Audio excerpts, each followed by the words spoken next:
नमस्कार, मैं अनिधि कुशवाहा। आप देख रहे हैं इन खबर छत्तीसगढ़। छत्तीसगढ़ में विधानसभा चुनाव की तारीख की घोषणा हो गई है।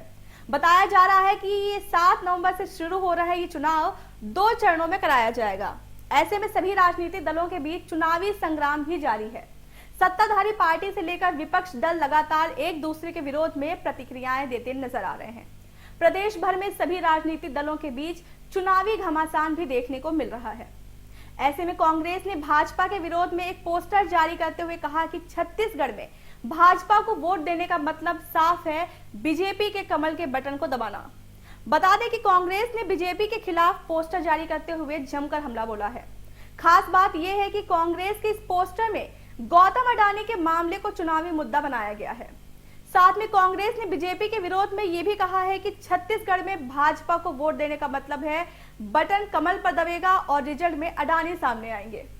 आपको बता दें कि गुरुवार को रायपुर के कांग्रेस भवन में एक प्रेस कॉन्फ्रेंस आयोजित किया गया था, जिसमें कांग्रेस मीडिया विभाग के राष्ट्रीय अध्यक्ष पवन खेड़ा ने भाजपा के खिलाफ एक पोस्टर जारी करते हुए कहा कि इस पोस्टर की खास बात यह है कि इस पोस्टर में कांग्रेस ने गौतम अडानी के मामले को चुनावी मुद्दा बनाया है।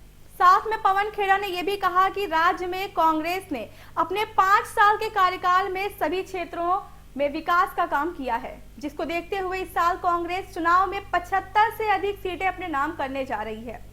प्रेस कॉन्फ्रेंस के दौरान पवन खेड़ा ने बीजेपी पर वार करते हुए कहा कि बीजेपी को वोट देने का मतलब साफ है, सीधा घपले करना, क्योंकि ये पार्टी घोटालेबाज को सहारा देती है।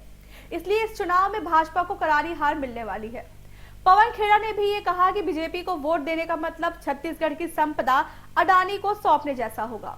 छत्तीसगढ़ के बॉक्साइट, आयरन और कोयला, देवभोग का हीरा खदान, राज्य की सीमेंट कंपनियां, पावर प्लांट सभी पर अडानी कब्जा करना चाहते हैं। वहीं छत्तीसगढ़ में बीजेपी के महामंत्री विजय शर्मा भी पवन खेड़ा के दावों पर जमकर बरसते नजर आए हैं। उन्होंने कहा कि राज्य की जनता अच्छी तरह से समझ चुकी है कि कांग्रेस सरकार ने जनता को 5 साल के अंदर मुल्क बनाने का काम किया है। यही नहीं, विजय शर्मा ने कहा कि बघेल सरकार में बस घपले, घोटाले और भ्रष्टाचार माफिया को सहारा मिला है। साथ में उन्होंने ये भी कहा कि पवन खेड़ा का काम है भूपेश बघेल के पापों पर चादर डालना, जो अब छत्तीसगढ़ में नहीं चलेगी। बीजेपी महामंत्री ने कहा कि भूपेश बघेल की कांग्रेस सरकार ने भ्रष्टाचार का विश्वव्यापी कीर्तिमान स्थापित कर लिया है, जिसे देखकर सारी दुनिया अचरज में आ गई है। अब कांग्रेस की सरकार को छत्तीसगढ़ की जनता सड़क पर लाने की तैयारी में जुट गई है। दरअसल चुनाव की तारीख जैसे जैसे नजदीक आती जा रही है, वैसे वैसे राजनीतिक दलों के बीच आरोप प्रत्यारोप का सिलसिला बढ़ता ही जा रहा है। अब ऐसे में देखना ये होगा कि छत्तीसगढ़ की जनता इस बार किसे जीत दिलाती है और किसे हार।